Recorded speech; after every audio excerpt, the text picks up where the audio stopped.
حضرت سیدنا علی رضی اللہ تعالیٰ عنہ، آپ کو پتہ ہے جب انسان کے جسم سے اگر کوئی خون نکل جائے نا تو یہ ناپاک ہے۔ فقہ حنفی کے مطابق اگر کسی کے جسم سے خون نکل جائے نا تو یہ خون کیا کہلاتا ہے؟ ناپاک کہلاتا ہے۔ لیکن قربان جائے ان عاشق رسول پر، قربان جائے ان صحابہ پر، حضرت سیدنا علی رضی اللہ تعالیٰ عنہ کے بارے میں آتا ہے کہ جب نبی کریم صلی اللہ علیہ وسلم کے جسم مبارک سے خون نکلا نا تو حضرت سیدنا علی رضی اللہ تعالیٰ عنہ نے برکت سمجھ کر اس خون کو پی لیا۔ کیا کر لیا؟ پی لیا کہ یہ میرے نبی مختار صلی اللہ علیہ وسلم کا خون مبارک ہے اور یہ کیا ہے؟ شفا ہی شفا ہے۔ تو صحابہ کرام رضی اللہ تعالیٰ اجمعین نے رسول کائنات صلی اللہ علیہ وسلم کے خون مبارک کو بھی پی لیا تھا۔ اور حضرت سیدنا ام ایمن رضی اللہ تعالیٰ عنہا رسول کائنات صلی اللہ علیہ وسلم کے بول مبارک، بول عربی میں کہتے ہیں پیشاب کو، کیا ہے؟ حضرت سیدنا ام ایمن رضی اللہ تعالیٰ عنہ رسول کائنات صلی اللہ علیہ وسلم کے پیشاب کو بھی برکت سمجھ کر پی لیا۔ کیا سمجھ کر؟ برکت سمجھ کر کہ یہ عام لوگوں کا پیشاب نہیں، یہ نبی مختار صلی اللہ علیہ وسلم کا یہ عشق ہے۔ کیا ہے؟ محبوباں دے تو نکتہ چینی جڑا کرن تو باز آندہ نے سانو دسیا عشق دے مفتی اعظم جتھے دل لگ جاندے تے عیب نظر نہیں آندے۔ حضرت سیدنا ام ایمن رضی اللہ تعالیٰ عنہ نے حضور علیہ السلام کے پیشاب مبارک کو بھی کہ برکت سمجھ کر پی لیا۔ اور حضرت سیدنا ابو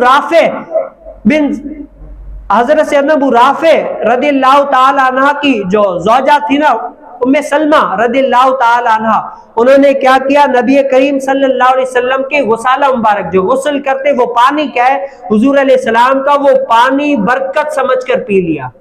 اور نبی کریم صلی اللہ علیہ وسلم کو جب پتا چلا نا حضور علیہ السلام نے فرمایا اس جسم پر کیا ہے؟ جہنم کی آگ حرام ہے۔ کیا؟ کیوں؟ جو چیز مجھ سے منسوب ہو گئی نا، وہ چیز جو بندہ کرتا ہے نا وہ کیا ہے؟ برکت والی ہو جاتی ہے۔ کیا ہو جاتی ہے؟ برکت والی ہو جاتی ہے۔ ورنہ بتاؤ کہ بندہ آج جو سنت مبارک ہے، اسی لیے آج جو منہ مبارک ہے، ویسے عام منہ مبارک میں اوروں میں کیا فرق رہ جاتا ہے؟ لیکن کیا ہے؟ جب رسول کائنات صلی اللہ علیہ وسلم سے وہ منسوب چیز ہو گئی نا تو وہ کیا ہے؟ برکت والی ہو جاتی ہے۔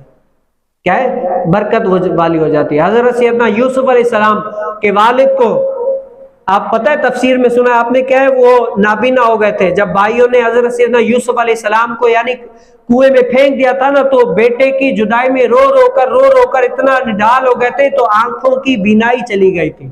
کیا چلی گئی؟ حضرت سیدنا یعقوب علیہ السلام کی بینائی چلی گئی تھی۔ پھر آخر کار الگر جب بھائیوں کو حضرت سیدنا یوسف علیہ السلام نے پہچانا اور حال چال باپ کا پوچھا تو کہا کہ حضرت سیدنا یوسف علیہ السلام کی یاد میں والد رو کر ان کی کیا بینائی چلی گئی ہے۔ تو حضرت سیدنا یوسف علیہ السلام نے کیا اپنا کرتا مبارک دے دیا، کہا کہ یہ کرتا لے جاؤ اور حضرت سیدنا یعقوب علیہ السلام کے آنکھوں سے لگاؤ، انشاءاللہ اللہ نے چاہا تو وہ آنکھیں روشن ہو جائیں گی۔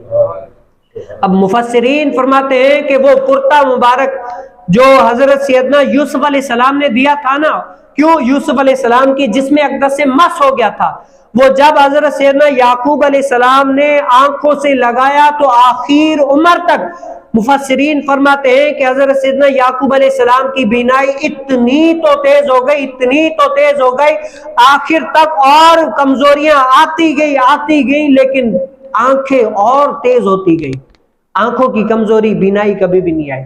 یہ کیا ہے؟ یہ ان اولیاء اللہ اور ان اللہ تعالیٰ کے محبوبوں کا یہ ہوتی ہے کہ اگر کوئی کپڑا، اگر کوئی چیز ان سے مس ہو جائے نا تو وہ نسبت وہاں سے جاری ہو جاتی ہے۔ صحابہ کرام رضی اللہ تعالیٰ اجمعین رسول کائنات صلی اللہ علیہ وسلم کی ہر ادا کو کیا کرتے تھے، کیوں؟ اس میں حکمتیں نبی کریم صلی اللہ علیہ وسلم کی ادا ہی ادا ہے، اگر وہ ادا ہم نے کر لی نا تو ہمیں کیا ہے؟ دنیا اور آخرت میں فائدہ ہی فائدہ ہے۔